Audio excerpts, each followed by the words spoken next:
Hey everyone, welcome back to the YouTube channel of Radhika Classes. तो भाई Radhika Classes के YouTube channel पे आपका बहुत बहुत स्वागत है। तो भाई ये 3 मिस्टेक्स अपने अगले 2 महीने तक आपने नहीं करनी है, लगभग 3 महीने तक आपने नहीं करनी है, ताकि आप लोग बोर्ड एग्जाम के अंदर 95 या 95 से भी ज्यादा परसेंटेज स्कोर कर सको। आज हम किसी एक पर्टिकुलर सब्जेक्ट की बात नहीं करने वाले, ना तो सिर्फ केमिस्ट्री की बात होने वाली है, ना सिर्फ फिजिक्स की बात होने वाली है, ना सिर्फ मैथ्स की बात होने वाली है। ये सारी मिस्टेक्स, ये तीनों मिस्टेक्स आप हर एक सब्जेक्ट में करते हो, और अगर आपने ये 3 मिस्टेक्स करी हैं तो ये आपके लिए बहुत ब्लंडर साबित हो सकती हैं। ये मिस्टेक्स आपके मार्क्स को खराब कर सकती हैं, और ये 3 मिस्टेक्स को अवॉइड करके आप लोग बहुत बढ़िया तरीके से अपने 95 या 95 के जो भी सपने आपके हैं, 95 से अबव मार्क्स लेने के, वो सारे पूरे कर सकते हो। और मैं आपको बता दूं, जो भी बच्चे बोर्ड एग्जाम की तैयारी कर रहे हैं, वो बोर्ड एग्जाम की तैयारी में ये 3 मिस्टेक्स या इनमें से कोई 1-2 मिस्टेक्स अक्सर करते हैं। तो इन मिस्टेक्स को अवॉइड करना यार। और वो क्या मिस्टेक्स होती है जो बच्चे अक्सर करते हैं यार? अब यार ये सारी चीजें हमारे को कैसे पता लगती हैं यार? जब हम ऑफलाइन में पढ़ाने जाते हैं ना यार, जब बच्चे सामने आते हैं तो ये बच्चों के सामने देखता हूं मैं, ये बच्चे सारी मिस्टेक्स कर रहे हैं और उनको समझाई जाती हैं चीजें, बट फिर भी यार कुछ बच्चे काइंड ऑफ ऐसा करते हैं यार, थोड़ा सा लेट समझते हैं। कुछ लोगों को ऐसा लगता है यार हम रिवीजन मतलब काइंड ऑफ हम ये चीजें बाद में भी करेंगे तो काम चल जाएगा, लेकिन यार अब बिल्कुल टाइम आ चुका है, अब आप बिल्कुल भी देरी नहीं कर सकते। ये 3 मिस्टेक्स आपको अवॉइड करनी होंगी, अदरवाइज आपका बोर्ड एग्जाम, आपके बोर्ड एग्जाम का रिजल्ट खराब होने से कोई भी नहीं रोक सकता। तो बस इन 3 मिस्टेक्स को आपने अवॉइड करना है। और अगर वीडियो सही लगे, आपको लग रहा हो भाई इस वीडियो में आपको कोई ना थोड़ा बहुत हेल्प हुई है, तो इस वीडियो को अपने फ्रेंड्स को शेयर कर देना, ताकि वो भी इन 3 मिस्टेक से बच जाए और अपने बोर्ड एग्जाम के रिजल्ट को सुधार ले। अब बात रहेगी यार काइंड ऑफ ये 3 मिस्टेक्स को सुधारने में काइंड ऑफ कैसे आपको हेल्प मिलेगी, मैं ये आपको बताने वाला हूँ राधिका क्लासेस से आपको कैसे हेल्प मिलेगी। भाई देखो यार, आज कोई कंटेंट नहीं लेके आए हैं, मतलब ऐसा कुछ नहीं, अभी मैंने यहाँ पे बोर्ड पे सब कुछ लिख रखा हो, आके पढ़ के चला जाऊंगा, आपको बताऊंगा किस तरीके से क्या करना है। ये जो बातें हैं ना यार, ये दिल से निकलने वाली है। इसका रीजन क्या है यार? ये सब बातें नॉर्मली हर स्टूडेंट करते हैं, ये मिस्टेक्स नॉर्मली हर स्टूडेंट करता है, और जब वो हर स्टूडेंट करता है ना, तो ये नॉर्मल सी ऐसी बातें हैं जो हर बच्चे को पता होनी चाहिए भी हमें इन 3 मिस्टेक से बच के रहना है यार। अब चाहे मैं कोई भी सब्जेक्ट प्रिपेयर कर रहा हूँ, चाहे मैं फिजिक्स प्रिपेयर कर रहा हूँ, चाहे मैं मैथ्स प्रिपेयर कर रहा हूँ, मेरे मेन सब्जेक्ट यही है, बट अगर चाहे मैं केमिस्ट्री भी प्रिपेयर कर रहा हूँ, चाहे मैं इंग्लिश भी प्रिपेयर कर रहा हूँ, चाहे मैं छोटा सा सब्जेक्ट भी प्रिपेयर कर रहा हूँ, मुझे सबसे पहली चीज को ध्यान रखना है, ये चीज की क्रैमिंग नहीं होनी चाहिए। मतलब मैं कोई भी चीज क्रैम ना कर रहा हूँ। अगर मैं अपने मैथमेटिक्स सब्जेक्ट की बात करता हूँ, मैथमेटिक्स में एक बहुत ऐसा चैप्टर है जो बच्चों को तंग करता है, दैट इज इंटीग्रेशन। आप कुछ लोग बोलेंगे भाई सर हमारे को इंटीग्रेशन आता है, बट यार मैं ये कह रहा हूँ बहुत सारे बच्चों को इंटीग्रेशन तंग करता है, मैक्सिमम बच्चों को इंटीग्रेशन परेशान करता है। रीजन क्या है यार? बहुत सारे वास्ट कंसेप्ट है। अगर आप पहली एक्सरसाइज का कंसेप्ट पढ़ रहे हो तो आखिरी तक यूज हो रहा है, और दिक्कत क्या आ रही है भाई? मान लो हमारे को कोई क्वेश्चन समझ नहीं आया तो हम वहां से क्रैम करके आ रहे हैं, याद करके आ रहे हैं, हमें कंसेप्ट तो पता नहीं, हमने बोला कंसेप्ट कब लगाना है, क्यों लगाना है और कैसे लगाना है, वो हमें पता नहीं होगा, और एंड में जाके वो अप्लाई नहीं होगा।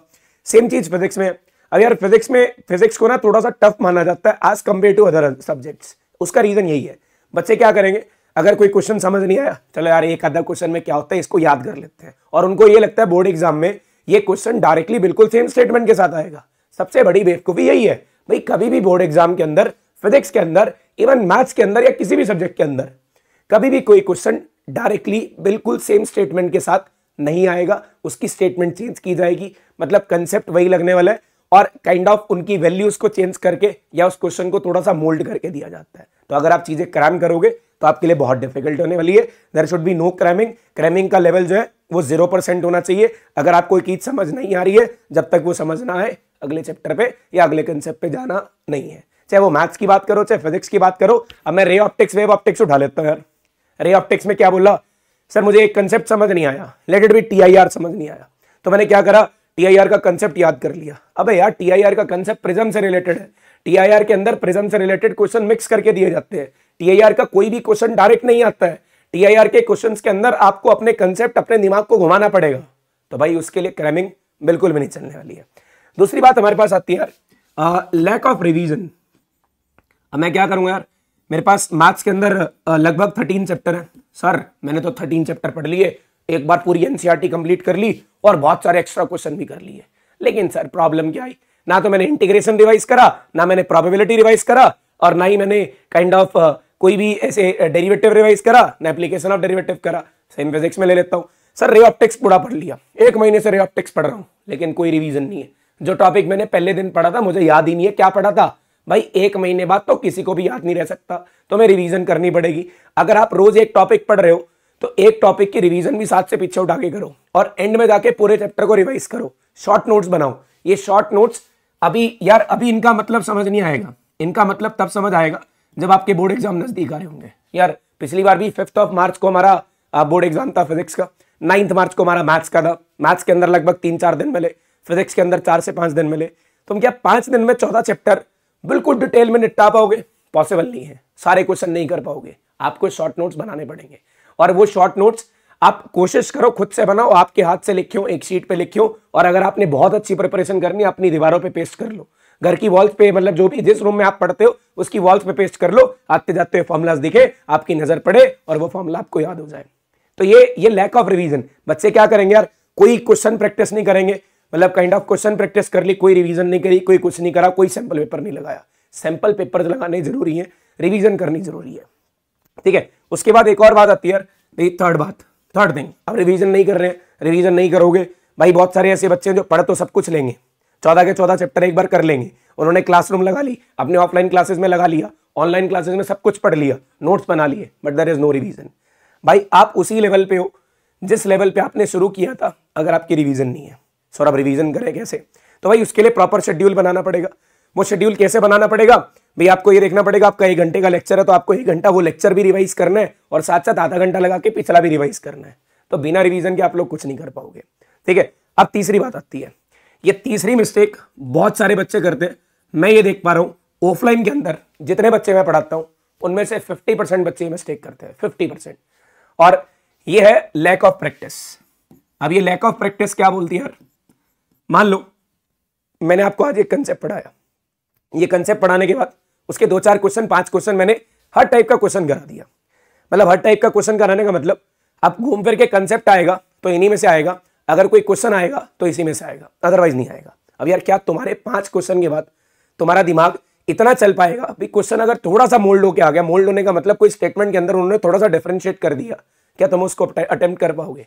द आंसर इज नो, क्योंकि आपकी खुद की प्रैक्टिस नहीं है। वो 5 क्वेश्चन मैंने आपको कराए हैं, मैंने आपको बताया, तब आप लोग सॉल्व कर पाए। आपने खुद से क्या करा? कुछ भी नहीं। तो उसके लिए आपको क्वेश्चन प्रैक्टिस करनी जरूरी है। और वो क्वेश्चन प्रैक्टिस कहां से होगी? प्रीवियस ईयर क्वेश्चन उठाओ, एनसीईआरटी उठाओ, the most important is sample papers उठाओ। और यार जैसे कि मैं आपको हर साल रिकमेंड करता हूं, ये ओसवाल गुरुकुल के सैंपल पेपर्स हैं।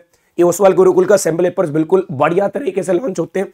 अगर इसके अंदर मैं देखूं ना, ये छोटी सी बुक है फिजिक्स की, मैथ्स फिजिक्स, इसके अंदर ये पहले सॉल्व क्वेश्चन है, सॉल्व पेपर्स है 6, फिर 4 अनसॉल्व है, फिर बोर्ड एग्जाम 2024 का दिया हुआ सॉल्व करके, मतलब 11 पेपर एक सब्जेक्ट के। सेम हमारे पास मैथमेटिक्स में, सेम हमारे पास केमिस्ट्री में, सेम हमारे पास कंप्यूटर साइंस, ऑल सब्जेक्ट में मिलेगी। इसका लिंक मैं आपको डिस्क्रिप्शन बॉक्स में दे दूंगा। इसका फायदा क्या है? जब आप अनसॉल्व पेपर को सॉल्व करोगे ना, सर हमारी तो तैयारी नहीं है भाई, तैयारी करने के बाद की बात कर रहा हूं, पहले ये स्टेप फॉलो करके तैयारी करनी है, पीवाईक्यूज लगाने हैं। फिर इसके बाद क्या होगा, जब आप पेपर दोगे ना तो अपना काइंड ऑफ टाइम नोट करके बैठना भी 3 घंटे में हमने जितना सैंपल पेपर अटेम्प्ट करना है उतना करके छोड़ देंगे, ताकि हमारा स्पीड, एक्यूरेसी बढ़े। और यार सीधा बोर्ड एग्जाम दोगे, मतलब मैं क्या बोल रहा हूँ, तुम लोगों ने कोई एग्जाम नहीं दिया, सितंबर एग्जाम दिए, उसके बाद बोर्ड प्री बोर्ड्स दिए, और प्री बोर्ड्स में भी थोड़ा बहुत ऊपर से पढ़ के चले गए, ज्यादा पढ़ के नहीं गए, लेकिन सीधा जाके बैठ गए बोर्ड एग्जाम के अंदर। और यार सीधा जाके बोर्ड एग्जाम में बैठोगे ना, जितना मर्जी पढ़ के चले जाओ, ये बोर्ड एग्जाम का प्रेशर इतना ज्यादा होता है भाई, कहीं ना कहीं एक बार तो डर जरूर लगेगा। उस डर को अगर आपने कम करना है तो ये सैंपल पेपर्स बिल्कुल प्रैक्टिस करके जाना। ऐसा लगेगा सर भाई हम तो पेपर अटेम्प्ट कर सकते हैं क्योंकि हमने सैंपल पेपर्स लगा रखे हैं, हमने 3 घंटे में पेपर सॉल्व कर रखा है। इसका लिंक डिस्क्रिप्शन बॉक्स में जाओ, फटाफट से तैयारी करो, ठीक है, और अपने सैंपल पेपर्स खरीद के बढ़िया तरीके से प्रिपरेशन करो। दूसरी बात आती है सैंपल पेपर के साथ साथ पीवाईक्यूज करना। सर हमें पता नहीं लगता कौन सा पीवाईक्यू ज्यादा इंपॉर्टेंट है और कौन सा कम इंपॉर्टेंट है। तो आपको ये बता दूं, लास्ट ईयर हमने पीवाईक्यू सीरीज के अंदर हर एक चैप्टर के बहुत सारे पीवाईक्यूज कराए थे, इवन कुछ चैप्टर के तो 2-2 पार्ट में कराए थे। तो भाई उन वीडियोस को देखो, प्लेलिस्ट सेक्शन में जाके आपको पीवाईक्यूज के नाम से प्लेलिस्ट मिलेगी, वो आप लोग देख सकते हो। और इस साल भी क्वेश्चन सीरीज आपके लिए आने वाली है, उस क्वेश्चन सीरीज में हम हर टॉपिक के मोस्ट इंपॉर्टेंट टॉपिक, मतलब मोस्ट इंपॉर्टेंट क्वेश्चंस करेंगे। जैसे कि माइक्रोस्कोप है तो उसके 5-7 क्वेश्चन, टेलीस्कोप उसके 5-7 question, interference 7-8 question, diffraction 7-8 question, ताकि उससे बाहर कुछ आ ही ना पाए।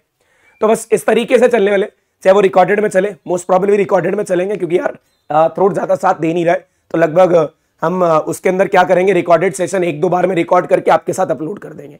That will start from the first week of November. तब तक मैं आपको ये बता दूंगा मैं किन किन चीजों का ध्यान रखना है। बस आपने फटाफट से इस चैनल को जितना हो सकता है उतना शेयर करना है, वीडियो को जितना हो सकता है उतना शेयर कर देना अपने फ्रेंड्स के साथ। लाइक करना या ना करना आपकी मर्जी है, आपको वीडियो पसंद आ रही हो लाइक कर देना, अदरवाइज शेयर जरूर कर देना, क्योंकि यार क्या होगा यार, थोड़ा सा बच्चे भी अवेयर हो जाएंगे भाई इन चीजों को हमें क्या करना है, मिस्टेक्स को अवॉइड करना है। So it's a humble request to share this video with everyone. Thank you so much. और यार एक छोटा सा आपसे सजेशन चाहूंगा, हम क्वेश्चन सीरीज जो शुरू करेंगे उसका एक छोटा सा नाम देना चाह रहे हैं, तो सीरीज का नाम आप लोग मुझे कमेंट सेक्शन में सजेस्ट कर देना। Thank you so much. Now will meet you in the next video.